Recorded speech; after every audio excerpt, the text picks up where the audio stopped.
Hello, I'm Cass Dowding, and this is the Sentimental Gardener podcast, a gardening podcast where we focus on the sentimental stories people have about their plants and their love of gardens. Have you ever noticed how some people just carry joy with them? Like not the forced kind, but a deeper kind. The kind that shows up when they pick a mint leaf and crush it between their fingers and their whole face lights up. Or when they spot a bird in their garden and it just becomes the best part of their morning. Today's episode is all about that kind of joy. Jane Edmanson has guided Australians through their gardens for decades. She's one of the original Gardening Australia TV show presenters and is still going after 36 years. She's done 30 years of gardening talkback radio, has an Order of Australia Medal for educational and sustainable work in horticulture and the environment, has authored numerous books, and has probably lost count of the number of talks she's given. She's been a pioneer for women in the horticultural industry who once had to call 25 nurseries before one finally agreed to hire her. But Jane's story starts earlier, in a classroom in Dimboola, Victoria. She took her primary school students into Little Desert National Park, and they surprised her by knowing more about wildflowers than she did. That lit a moment, a little spark that she couldn't ignore.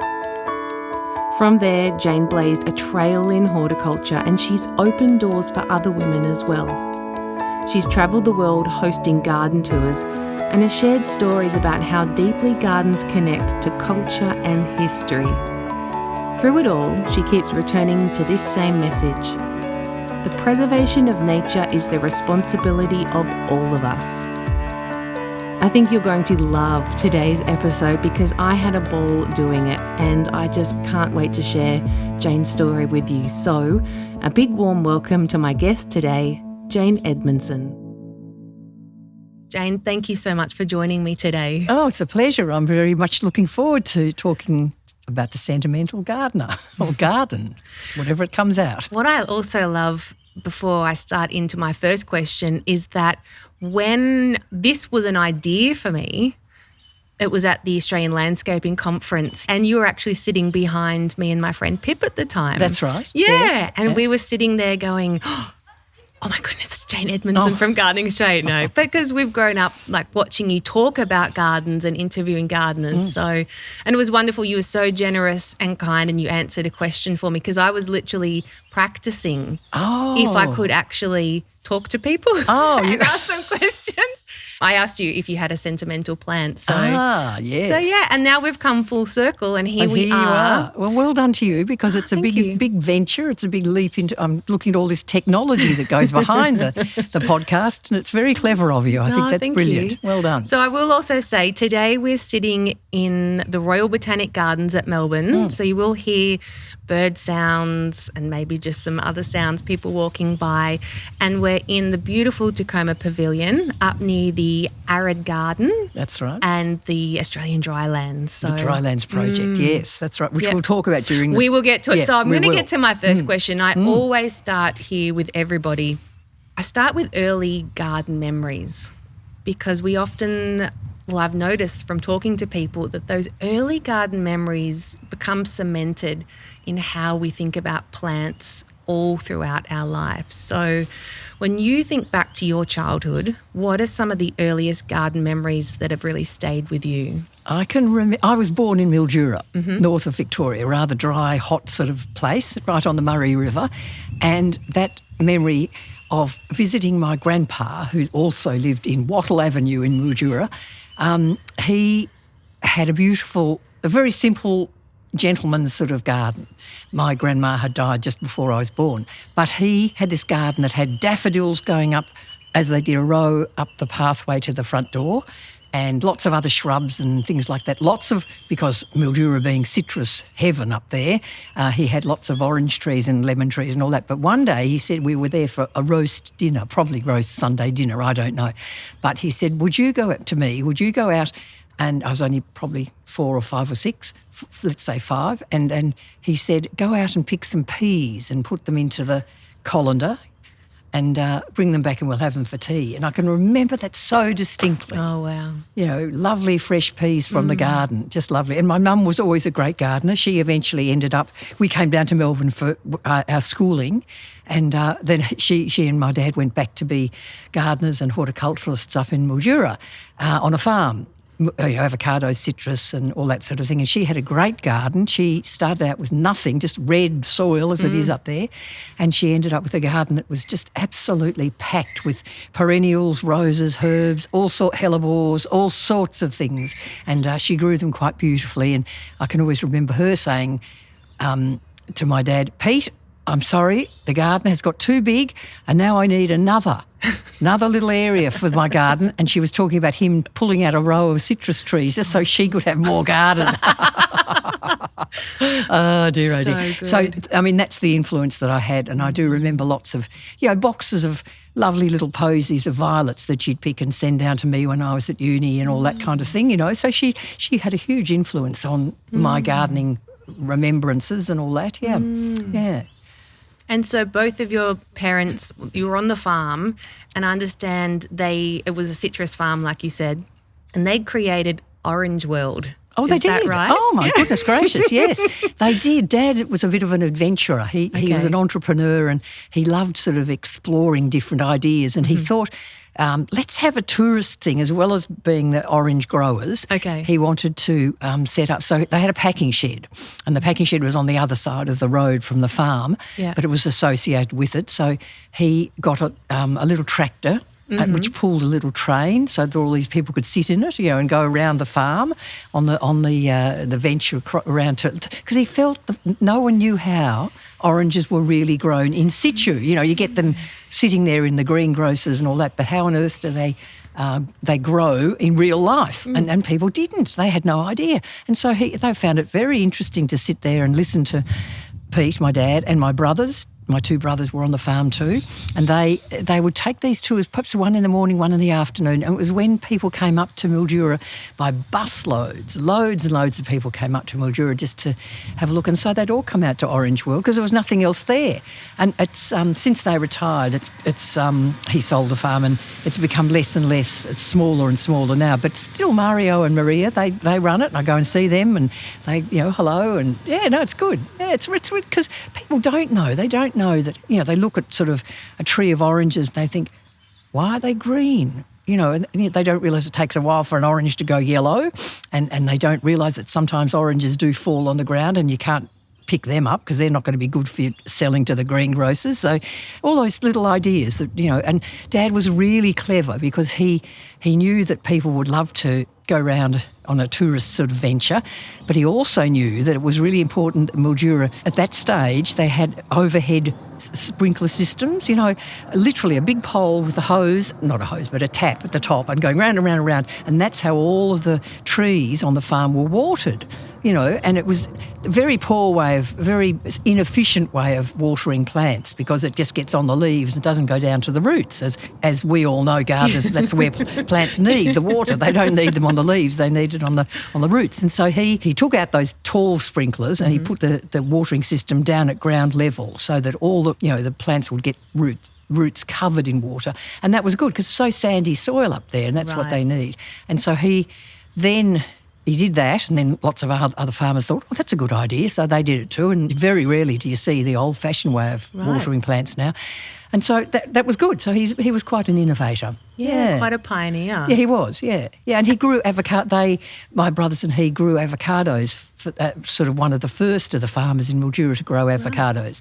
Lots of people in northern New South Wales did, but since then, everyone jumps on a bandwagon and boom, lots of people grow avocados. Yeah. Were you ever involved in taking the tours around of Orange World? I loved it. Yes, I loved it. It was, oh my goodness, it was my forte. So good. It was good. Yeah. Isn't it interesting? And now part of your role with Gardening Australia is to, educate people. To show people around people's gardens. Yes, that's right. Yeah, no, it's good. It's so awesome.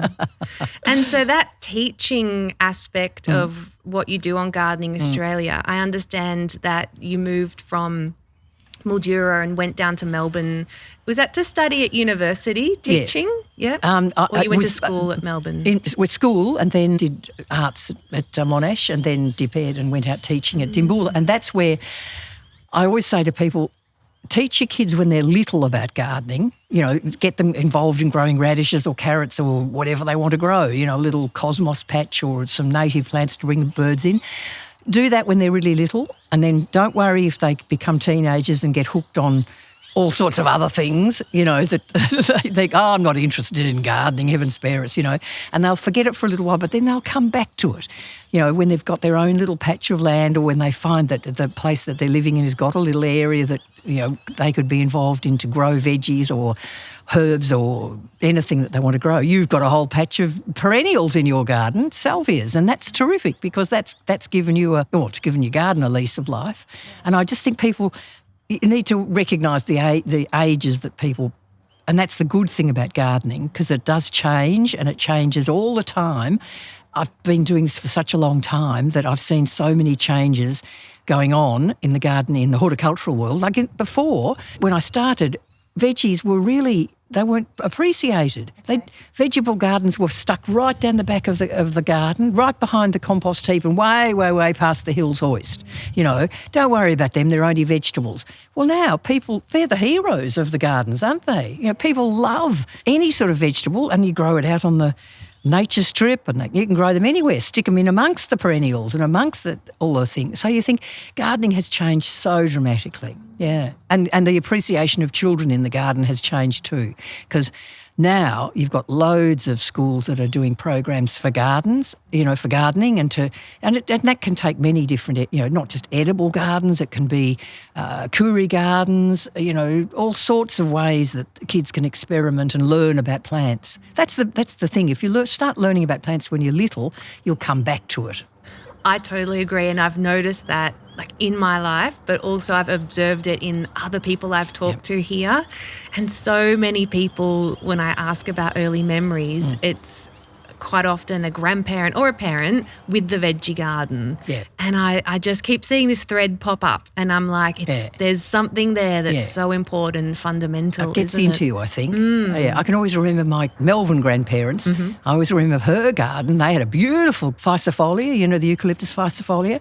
It was in South Caulfield, and it was huge. It filled up the front garden. The whole thing was filled up with this beautiful eucalypt. And when it was in flower, that lovely red flower, apparently airline pilots would come along, and that's how they were directed into... This is going back years and years, but that's how they saw this big red tree in the flower, and they went, yeah, we're on the right track. We're on the right track to Tullamarine or wherever they would go. Oh, wow. Because it's so bright. It was so bright. Oh, and I remember love that. Yeah. And then by the front door, she had a huge, about as tall as you, great big Daphne bush. And I can always remember that. So it does. It kind of gets the little memories of it always, yeah, it's good. I remember the first time back at the landscape conference when I asked you about a sentimental plant, and you talked about scent being quite a memory trigger for you. Yeah. It still is. I think scents. I give a lot of talks to older people, even older than me. That's really old. But, it's that age, and I just know that the scent triggers something in their brains. In my garden, in my back garden, I've got counted them yesterday, 23 different plants that have got a fragrance to the leaves, not just the flowers, not like a Daphne or a gardenia, but it's all of these have got fragrant leaves, and I've got just a little bunch of them here, which is sort of I usually would make a tussie mussy. You know what that is? Yeah. Tussie mussies, of course. Who'd know what a tussie mussy is? No, I have heard of it before. Yeah. Yeah. You smell that now. That's your typical. There we go. Yeah, it's mint. Just good old peppermint mint. Good, yeah. Now, what does that smell? But you ask people, I give a lot of these talks and I say, come on, you're my nose, tell me what you smell. And they go, I can't remember, I don't know what it is. And then suddenly it comes to them and they go, peppermint, mint. And as soon as you say lamb, roast lamb. Oh, yeah, my grandpa used to make homemade mint sauce. And some clever people still do. Yeah. But mint has got that absolute freshness in it, and I've got just grows there, and I think, so nice, just to pick it, and and then this. Can I show you this one? This is one of my favourites. Oh, wait, this has popped up. Now, you smell that. These are just little cuttings that I've ripped from the garden this morning. Crush the leaf. Oh. To get the best out of the smell of fragrant leaves, you've got to crush the leaf so that the leaf smells nice. What's it smell like? Oh.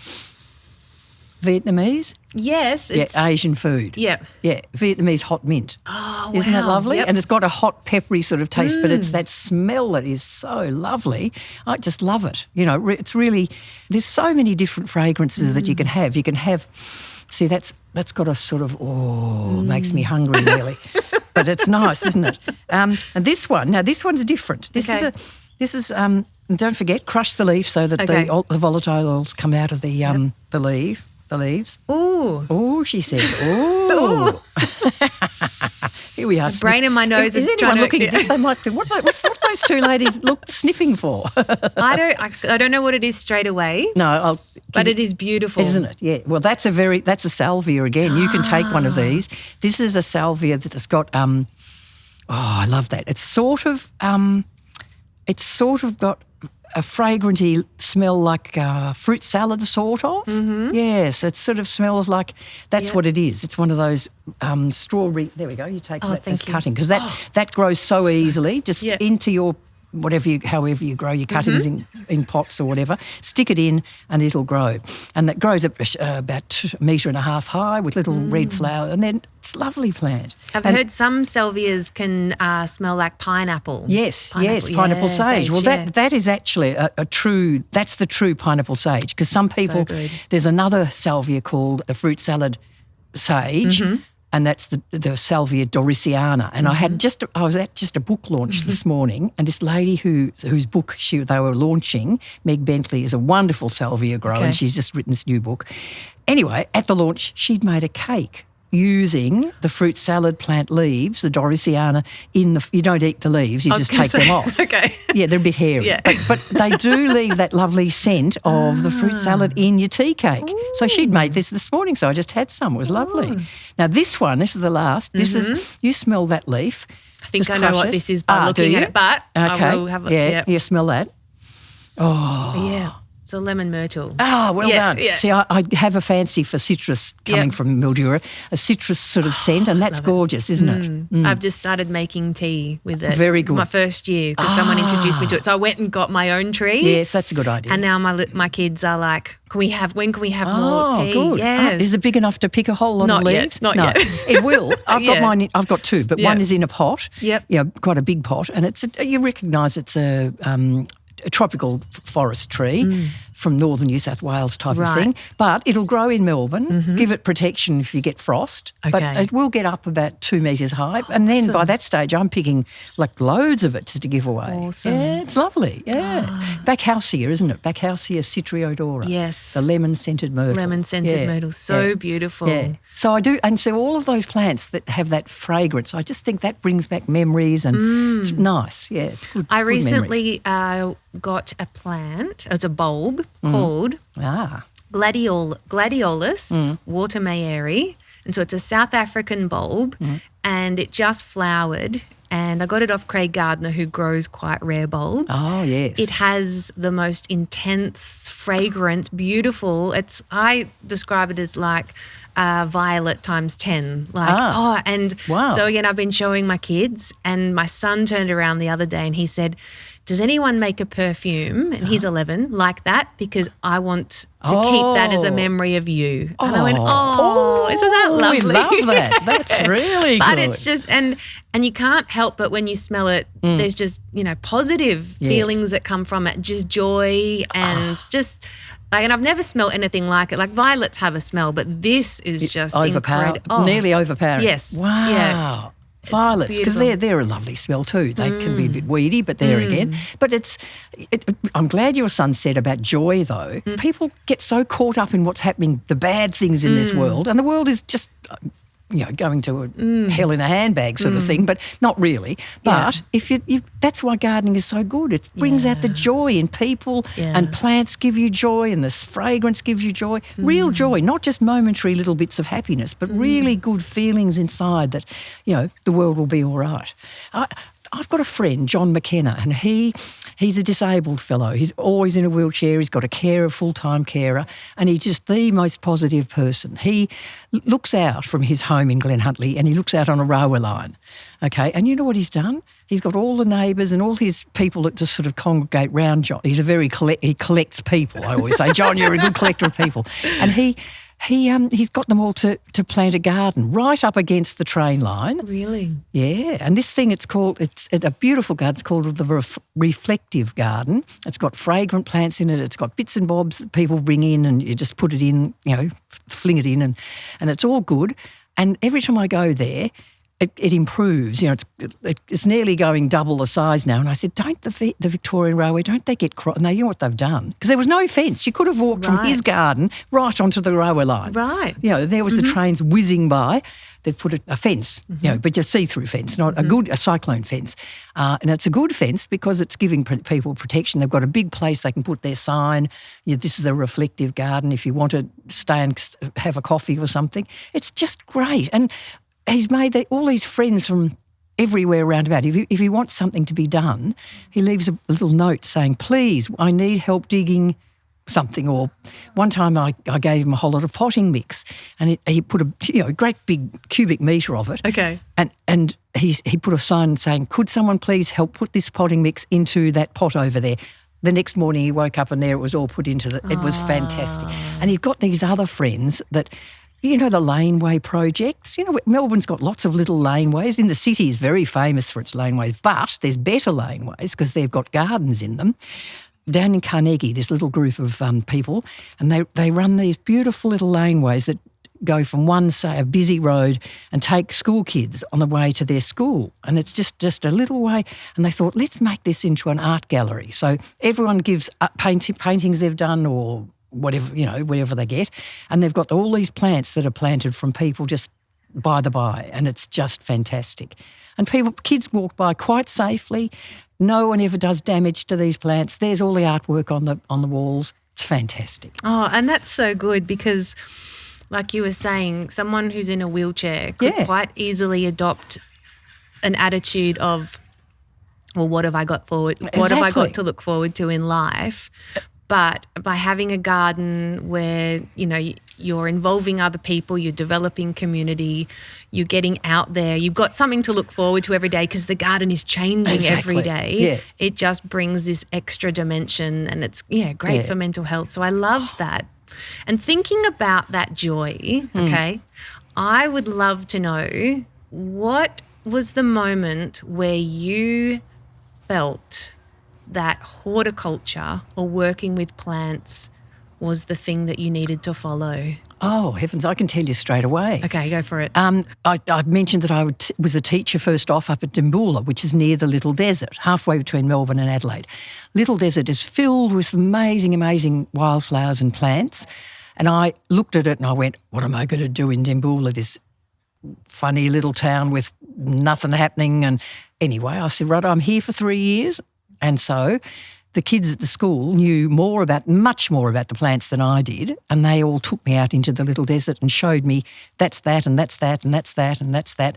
And it was fantastic because then it gave me something to think, okay, I now can spend 3 years. Well, it was you had to be there for 3 years. It wasn't really prison because I quite liked it really. By the end of it, at the first I thought, this is going to be hard. But after, I said to myself, I'm going to really learn about the plants of the Little Desert and the Grampians, and because the Grampians are very close, and they were just wonderful because now it at least started me on the track of loving native plants and recognising how wonderful they are because they're so resilient. That's the trick. There's so many very tough plants. But that's when I thought to myself, ha. But what really sealed it was that the boss, the principal of the school, the Dimboola Secondary School, his name was Bill Golding. He's still alive. I wrote him a letter the other day. He's 93 and he lives in Portland and he's amazing. He once said at the end of my 3-year tenure, I was going to go overseas and travel. And he said, Jane, don't forget, you could enjoy horticulture. You should go and do a horticultural course. Oh, I went, I never thought of that.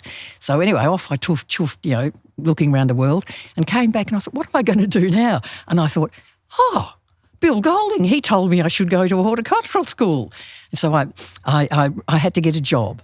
okay, in the horticultural industry. So I rang up 25 people in Melbourne, 25 nurseries, said, have you got any jobs for a woman? And in those days, women weren't really, most people just employed men. Right. And so finally, after 25 calls, this man, Ted Poynton, who had his nursery down in Clayton, he family nursery, and Ted Poynton said, oh, you look strong enough. You're a good country girl.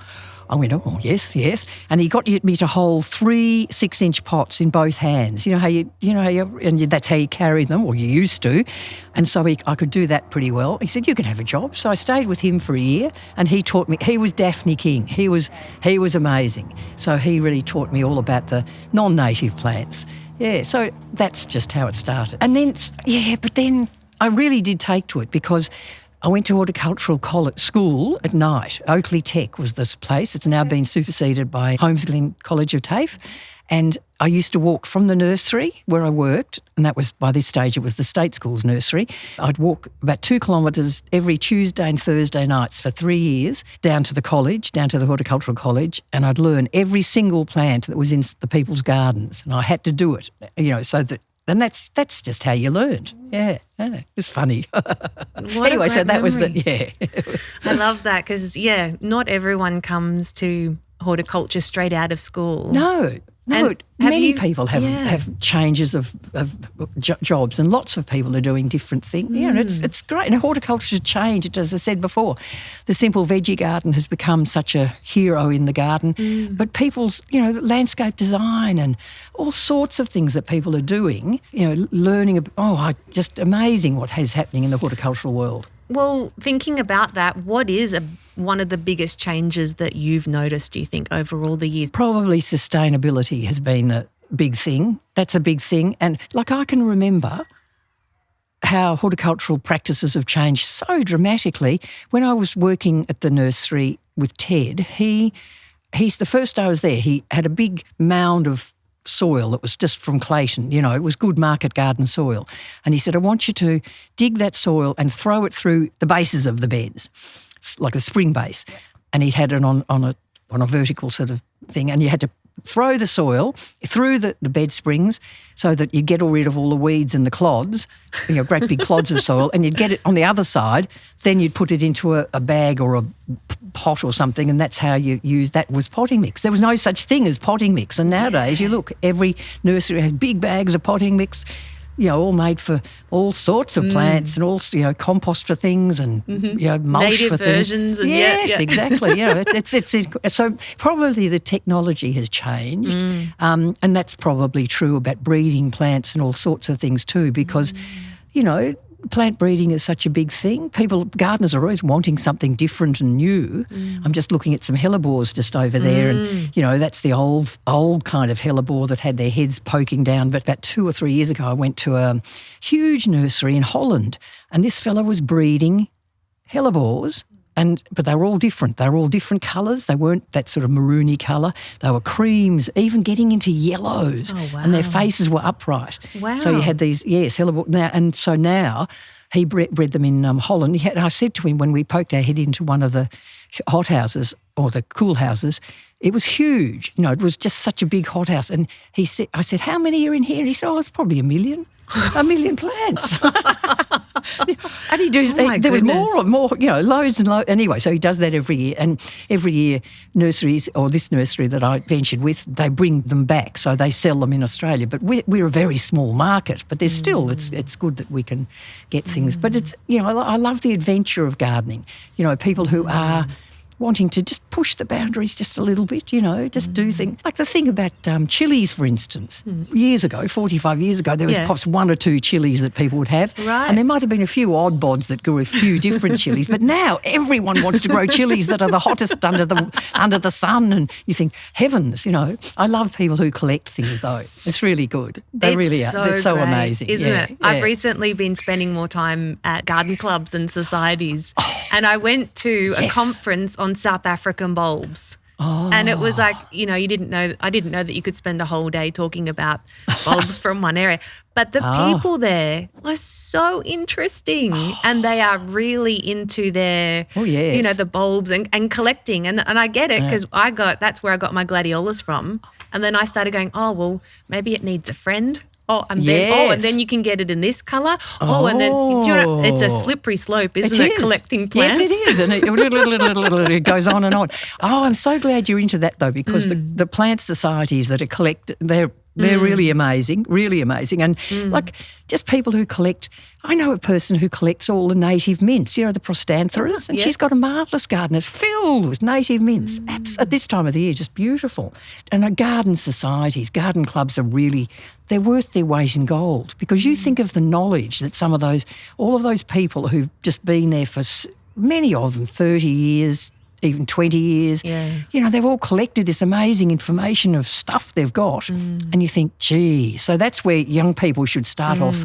Just go along and, just listen to what they're saying. It's just amazing. It was really interesting. Yeah. And like you said, the knowledge that gets passed along, but also the plants get passed along. They do. Yeah. Because I love it, because people were saying, well, they had like miniature daffodils and there was so many stories like, well, I got this from this person and someone who'd been president, and I can't remember his name off the top of my head. But anyway, do you know what I mean? But I love it because there is that connection and plants that through have stories, line, don't they? They do, exactly. Which is, resonates. So I've loved hanging out in those spaces and getting to know them. And I think, I'm so glad. It is That's so really wonderful. Good, because there's an awful lot of knowledge out there. I've got a plant in my garden that's flowering at the moment, right at this very minute, and it's beautiful. It's called Velthemia.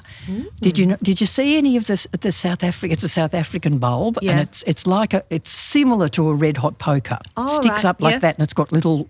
These ones have got pinkish sort of flowers hanging down. The honey eaters just love it. Oh, my goodness. And that's the beauty of plants. You can have something of interest. It worries me when people wake up in the morning and think, what am I going to do today? What a boring day I've got.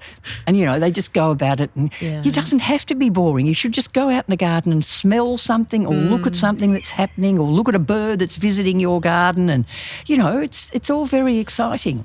I wonder, because I can see the joy coming from you when you talk about it. Is that what has helped keep the joy for you going with all these years on Gardening Australia? Because, sometimes there are things that you can get into and you do it for a long time. You're like, oh, I know that. But it seems like for gardening, there's always something that you're learning or discovering, and there are different stories. I think it's the stories that, and it's the people behind the stories. There's all right, you can see someone's garden, and a lot of people have got lovely gardens, but you think, no, I've got to find out what's the story, what's making this person do this. Why is this obsession with roses? Why is the whole garden filled with roses, for heaven's sakes?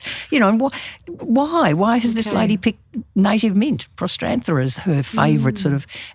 That's what fascinates me. That you've got these, and then you've got community efforts. The community garden, they're a new thing. That's another little thing that popped up during, perhaps 40 years ago, that people wanted community gardens, and they've done such a good thing to bring people together and to share, because that's what gardening should be: caring and sharing, and generosity of spirit and getting to know people. And but one of the places that I love to have something to do with now is the Melton Botanic Gardens. I'm the patron of it, so I just have to make that clear. Melton Botanic Gardens, Melton is a very dry area. It's a suburb of Melbourne, but it's in the driest part. Doesn't get those winds coming through bringing the rain that the eastern suburbs get. So it's very dry and it's huge. It's on a little creek, and there was nothing there in about early 2000s. And this small group of volunteers decided to set up a botanic gardens, and now there's a Californian garden, a South African garden, a Victorian garden, a Western Australian garden, South Australian, gardens from all over the world that have this kind of low waterfall. And so it's got lots of plants that are giving people ideas of what they can grow in their garden that doesn't need a lot of water. That doesn't mean that you don't water it to start off. Some people go, oh, I didn't know you had to water them straight away. Well, come on, give it a go. Anyway, but this is the Melton Botanic Gardens are really worth visiting, all done by volunteers that Melton Council looks after them with lots of other things, mulch and that sort of stuff. But, the volunteers, of which there's young people, I've been out there planting trees with the Scouts and the Girl Guides, and then there's older people, who say, Jane, come for a walk with me.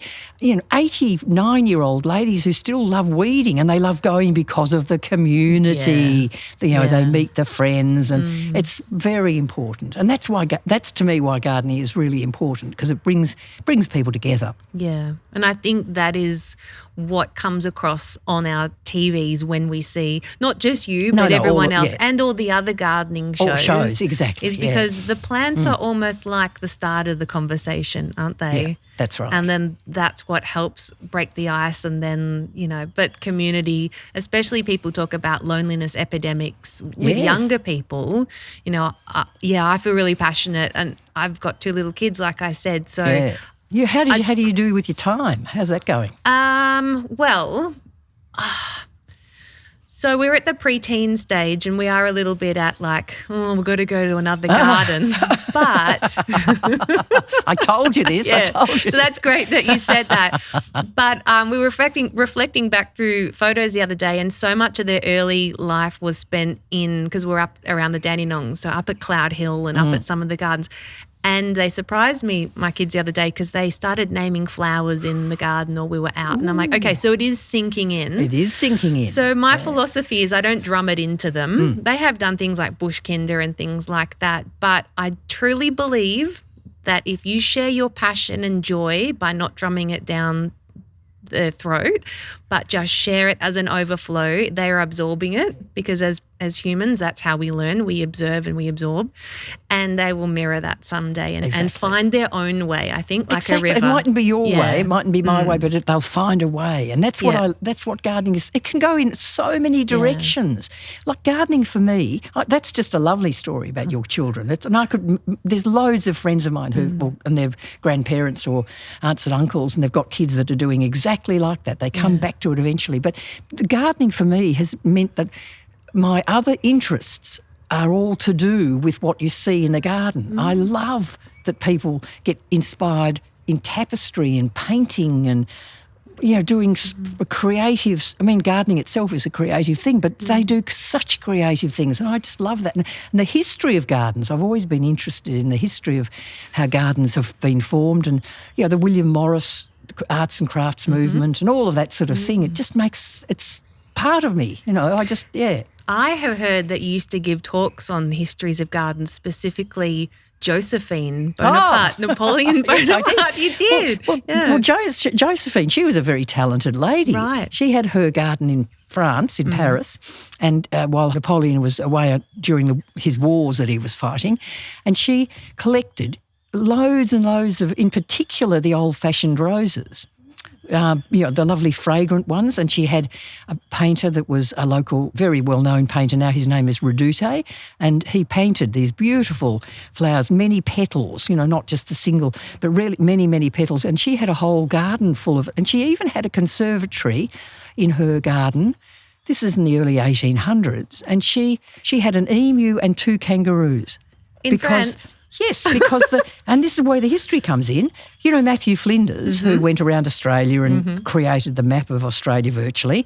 Well, at the same time as he was doing that, there was a scientific explorer called Nicolas Baudin from France. Napoleon had sent him to Australia to look. Right. We could have easily been French, because he didn't quite make it in time. But the English people planted the flag first. But Baudin collected a whole lot of things. He obviously collected the kangaroo and the emu and kangaroos, and took them back to France. And so she had this fascination with Australia. Wow. And Napoleon himself, he was quite interested in scientific things. So that's why history and, I don't know, and gardens just spur you on like that. It's very fascinating. That's incredible. Yeah. She sounds like a pioneer woman who was quite, like you said, creative and scientific. I think she might have been a little bit, he was the warmonger and she might have been the peace lover, I think. Yeah. Well, thinking of history, I always ask my guests to talk about or to think of 3 sentimental plants, but I'd love to hear about a plant that has a sentimental memory or meaning attached to it for you. When we lived in, it's quite a hard question because I've got plenty of them. When we lived in in Melbourne, when we were going to school and things, there was a lovely plant that my mum had a lovely garden. She really did. And she planted a crabapple. And this was an ornamental one, but it had crabs on it. The apples on it were good size.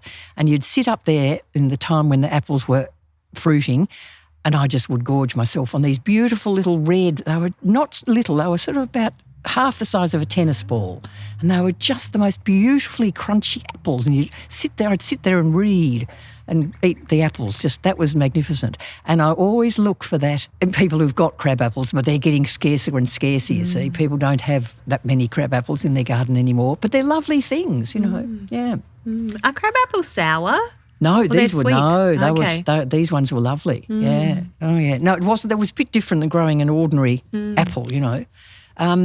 Let me think. What else? Oh well, what's flowering at the moment in my garden, and I can just see one out there in the Botanic Gardens, is a euphorbia. That lovely lime yellow. I love the colour of against the grey leaves. Absolutely beautiful plant. And there's many of. I've got one that's a a ground cover euphorbia.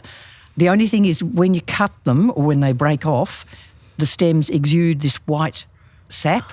Oh, yeah. Have you seen that? Yeah, I've heard of that. You've got to be really careful of it. And it's not a very nice memory, but when my brother got married, in the morning Mum had been out in the garden and she'd done something. She must have broken a bit of euphorbia off and it got splashed into her eye. Oh, no. And her whole face blew up like a balloon sort of thing, and she looked in the wedding photos. It was not a pretty picture. Oh no! So that's poor not mum. a very poor mum. Oh. That wasn't very good. But probably, oh gee, what can I think? Heavens, there's too many. Okay. Yeah. Like roses, so many different roses that you could have. It just all like lovely sentiment. But basically it comes down to fragrance again. But then the Grampians, you see, we used to go up to the Grampians and camp there when camping was really camping. You camped on a piece of tarpaulin on the ground, you know, none of this glamping stuff. And Mum and Dad would show us all the plants around the Grampians, and it was so lovely. Thryptomene and, you know, lovely things like that just were prolific in the and then wattle trees. I don't know. It's when you see a lovely yellow of a wattle tree, you really think that's really Australian, isn't it? It's wonderful. So true. Yeah. Yeah. Are there special plants here in the garden that bring up memories or meaning for you? Yes. Just recently there's been a new garden put in, as its name suggests, that they live in dry lands. So hopefully these plants that they've planted here in this little forgotten area. I used to sit in the forgotten area a lot and read, because the Botanic Gardens is quite close to my own garden. You know, to read under the gum trees was just, there's these beautiful gum trees. In fact, I got some, here we are. You have a smell of these and tell me what they might be. It's a bit of a trick question. No, I feel like I'm on... Oh, no, okay. No. Can you just put your fingernail into them and crush them a little bit so you smell? And there's this big gum tree over there where I'm talking about in the Drylands precinct, and it's a blue gum. And they're the seed pods of the blue gum. And see how they're little pointy, one end is pointy and the other end is where the seeds will come out eventually. But those actually used to be, back in colonial times in Australia's history, those little gum nuts were used as buttons. Really? True, they were. This bit at the front here? Yes. Well, they just used to sew them on like that. That's right. Isn't that the weirdest thing? So it's so cool. And I've sat there for many years reading and smelling these beautiful, that really is a lovely smell, isn't it? Pepperminty sort of. And so that's an area that's has always been a favourite. And one day I was sitting there and Andrew Laidlaw, who's the landscaper from the Botanic Gardens, came by and I said, Andrew, this area needs something a bit more, boom, bit more pizzazz. And he went back to his office and he drew up this wonderful plan. And guess what? It's now become the Dryland precinct with a beautiful little slate path and little steps going up and two little areas where kids can sit and learn all about what it means that Australian plants come from Gondwana, how the connection between Australia and Gondwana, and then another little area where they sit and it's all the importance of bushfires, how bushfires regenerate a lot of Australian bush. And it's just the most beautiful area and it's being well used, and it was a pleasure to be part of that little thing happening. It was great. Oh, so wonderful. Yeah. At the moment, there's a lot of wildflowers in flower, which is what I love See, I'm only a new convert to natives, and it's not because I didn't love them. It wasn't part of the gardens that I grew up in. And I love that there's a lot of work now for the public to understand how to integrate natives into gardens to help, and they can be aesthetically beautiful, not just prickly things that, I think people have got that perception, haven't they, that they're sort of woody and prickly and, what am I going to do with that prickly old thing? Well, they're not. That's perhaps you're just thinking of old gardens that are 20 or 30 years old and most gardens need to be rejuvenated after 20 years. You need to chop them back and let all the fresh growth come up, and the same with native gardens. And that's the beauty of them. And there's so many, we were talking about how people are breeding lots of things. There's wonderful things happening with the native, people using rootstock from certain plants on which you can graft wonderful Australian plants. So it's all very good, and it's nice if you can think about a little bit more sustainability, because native plants don't need so much water, we're talking generally, not so much water, not so much fertiliser, and basically they're really good, because they're made to live in the place where we're not having to adapt our conditions to keep them alive. That's exactly right. That's exactly right. And that drylands area, it's only a small garden, but it's really beautiful because it's got, at the moment, they're just experiencing the Western Australian wildflowers. What do you call those little everlastings? Rhodanthes. Rhodanthes, yes. And they've been sown around the base of the trees, of these enormous gum trees, and people look at them and go, wow, well, they're not native to here, but they're native to Western Australia. And they all the other plants are just representing what may be good plants for the future.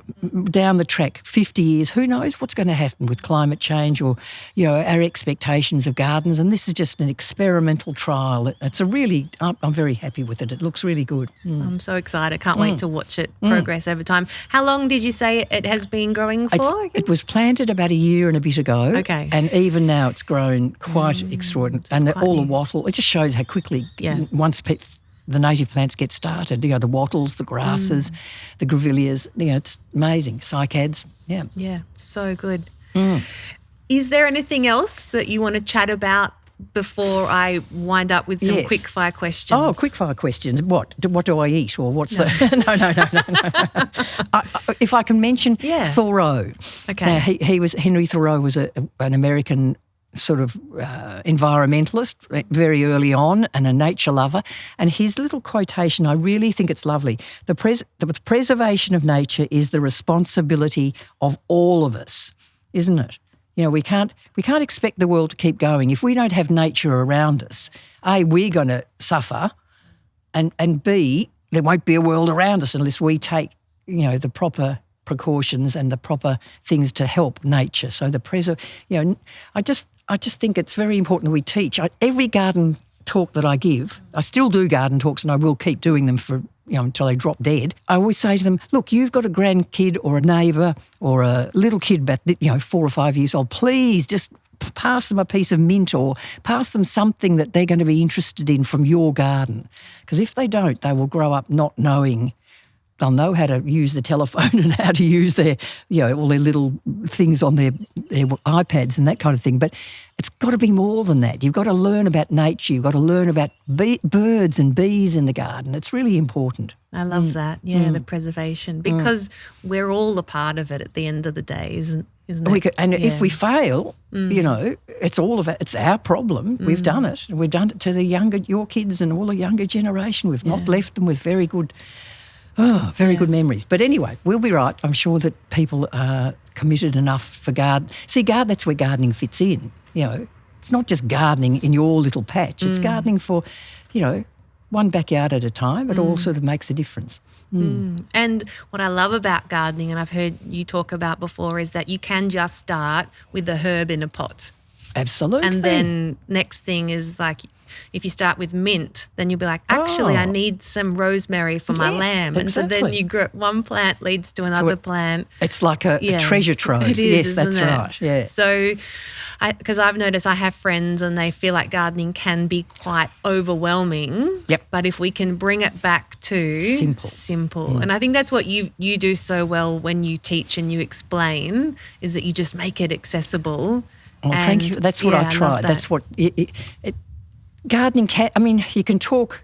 I love botanical Latin. I love it. I love how. Yes, I do. But I don't. I know that people out there may not like it. Yeah. So that doesn't matter. Just as you just said, start off with something small, learn a little bit about it, and then go on and progress on and do other things that And it is just a learning. I'm still learning. Everyone's still all learning. Everyone's learning about what nature's all about, and it's extraordinary. Oh, beautiful.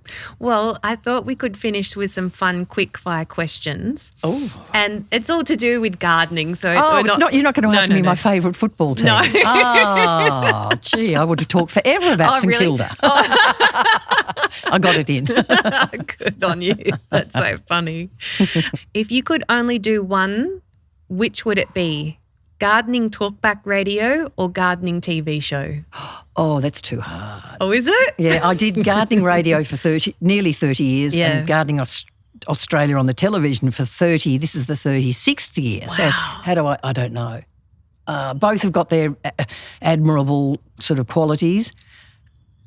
Oh, no, I can't I better not do that. Gardening Australia might sack me straight away. Yeah, I didn't think of that, sorry. But it's good to put in there. Yeah, you've done a lot of talk back, haven't you? Well, I'm going to add a little second question in there that I wasn't planning. Can I ask you, what is the most common question you've been asked on Talkback Radio? Because I'm sure there would be one. There is, and that's why I resigned from there. I had done it for so long, and there was every single weekend there was questions, what is wrong with my lemon tree? And it was always the lemon gall, the citrus gall that gets on the... And my very final day, I said, I can't do it anymore. I just can't. And so on the very final day, everyone knew I was not retiring, but just coming back from radio and doing other things. And the last question, I'm sure they set it up. The last question, a little lady from Ringwood who rang in and said about, what's wrong with my lemon tree? And I said, It was funny. It's so common because I was looking at my lemon tree yesterday and it's got gall, and I'm like, how many times have I heard people say, I just, want to know why the leaves have gone yellow. But anyway, that was we've sidetracked. So anyway, back to question 2. Oh dear. Out of all the gardens you've visited, public or private, which ones captured your heart and why? Okay, that's quite a good one. Good question for me, because I remember I'd never visited a garden before until I got to England, and my mother sent me a letter. Now, this is when letters were in the form of funny blue, rectangle pieces of paper that they and that just got sent to you, and you were lucky to get it in the post. But my mother wrote in her funny scrawly writing, she said, Jane, there's a garden I want you to go and visit. She just read the book, and it was Vita Sackville-West and her husband Harold. They had created a garden called Sissinghurst. Now, I didn't know anything about Sissinghurst, nothing. Oh, okay, better go and see what Mum's talking about. So I went down on the train from London and then had to stay overnight somewhere. And this little lady, it's just so strange how things happen. She picked me up off the railway station. It was in the days of B&Bs, not Airbnbs, but just ordinary B&Bs. She had a little Vespa kind of motorbike, and I had to sit on the motorbike with my backpack, and she drove me to her house where we stayed, and then she drove me back the next morning at 9 o'clock in the morning to go to Sissinghurst. And Sissinghurst Castle, I didn't know all this. I had no idea what I was going. Well, I walked down the beautiful, elegant driveway right down to the house with its turret, 15th century turret and all it was very, I'm going, wow, it's National Trust place, and got to the gate where the National Trust lady said, we don't open till 1 o'clock in the afternoon. And this is only 9 o'clock in the morning. I cried. I said, I've come all the way from Australia. My mother has told me to come here. No. Oh, and she said, she took pity on me. This is a very strange story. And she took pity on me, and she said, you can just quietly go and sit in what they call it, the Bishop's Garden. There's about 6 or 7 different kinds of gardens within this whole Sissinghurst Castle garden. So the Bishop's Garden was a beautiful garden, just quiet, and there was a lovely old lady in there who was visually impaired. And so we had a lovely chat and made her a cup of tea and all that, and it was just and then they came and said, it's about 12 o'clock, you could just walk around. There was no one else in the garden because it hadn't opened before 1 o'clock. And I was just fortunate enough to have the whole of Sissinghurst to myself, just to walk around and look at it. And it was amazing. So I've been back and I took Mum and Dad back several times. So that was good. Yeah, that was very special. So that's probably the sentimental, special part of of my garden visiting experience anyway. Yeah. So beautiful. Yeah. Lucky. So lucky. We can be lucky. Yeah. But you've sort of got to look out for your luck too, don't you? Yeah. Got to take those opportunities That's when they right. present Exactly themselves. right. Yeah. Okay, if you had to describe in one word or one sentence how you feel when you're in your garden, what would that be? Oh, I feel, and it happens a lot because I love looking at the little birds that visit my garden, the little tiny, they're called weebills, and they're only small, about as tiny as my thumb. And they come as a little family at about 9 o'clock in the morning, and I just love listening to them, chip, chip, chip, chip, chip, chip, chip, chip, you know, just cheeping away. And then they come back at 5 o'clock in the afternoon. Probably the insects have come back or something, I don't know. But they're always there, and I just love that. And I love being able to have plants and things that they like delving into. So that gives me a lot of, that makes me feel really happy. Oh, that's beautiful. Oh, I love that. Okay, last one. You ready? One person, living or dead, who you'd love to sit down with and hear their garden stories. Oh, that's such a good question. Oh, I think it might be a lady called Marion North. Now, Marion North was a Victorian woman with all the bustles, you know, those big wide. Yes. You know, and she was a traveller. She would go. She was left a lot of money by her father, and she was able to travel. And she was an artist, so she took her easel and the drawing board, and she went all the way around the world: America, Borneo, Malaya, Australia, New Zealand, all these amazing places as a single Victorian woman in the 1850s and 60s and and she'd come back with these beautiful little paintings of, say, bottle brushes with a little bit of, the bottle brush was the feature plant in the painting, and then at the back she'd have a little landscape that represented where the country that she'd got it from. And they were beautiful paintings. And now they're all in a gallery in the Kew Gardens, you know, Kew Gardens in London. And there's a gallery called the Marion North Gallery. Yeah, because she donated all, and I think she probably had enough money to donate the whole structure that they put in. And it's beautiful. I go there and it just makes me go, ooh, you know, very amazing woman by herself, just trudging through all these. Oh, you think, wow, the hardships. But she might not have had a lot of hardships, but she found in Borneo, you know, those insect-eating plants, you know, that capture insects down the bottom of the tubes. Yeah. And she painted them, and trees from North America. And such an amazing lady. So that's who I'd sit down and have a chat to. Oh, I love that. I've never heard of her before. So She's so good. I'll lend you a book. Okay, Oh, lovely. yes, she's a wonderful lady. Okay, so good. Well, Jane Edmanson, this has been such a delight to have this conversation with you, and just you're so generous with your knowledge and your heart and your stories. So from the bottom of my heart, I want to say thank you for doing this talk with me today and being a guest on the Sentimental Gardener. Oh, thanks, Cass. It was really enjoyable. You brought out not the best, but, you know, you brought out whatever I was going to talk about very well. So it was really nice of you to invite me. Thank you. You're most welcome. I don't know about you, but the world can feel a lot right now. With a single swipe of your thumb, there's more news, more noise, and more urgency than anybody's heart can hold. It's easy to feel small and easy to think that joy belongs in some other time, in some other place. But Jane reminds us that joy is closer than we think. It lives in the smallest acts of care, like picking a flower and putting it on your desk, tying a few stems into a tussie-mussy, and crushing a mint leaf and breathing it in. Those little moments don't erase the heaviness. They do something just as important. They root us in memory and in beauty and in the stubborn persistence of joy. But joy isn't only comfort, it can be quietly defiant. Choosing to notice beauty and to tend something living, to make a moment of wonder, these are small refusals to give into despair. On the surface, it looks like, air quotes, just gardening. But really, it's insisting that beauty, care, and connection still matter and always will.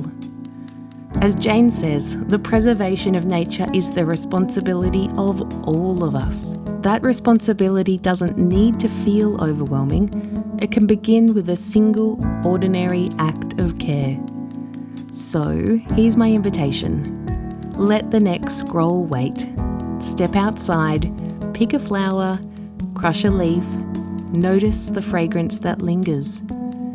These are the small, ordinary acts that bring us back to ourselves and back to the joy that's been here all along.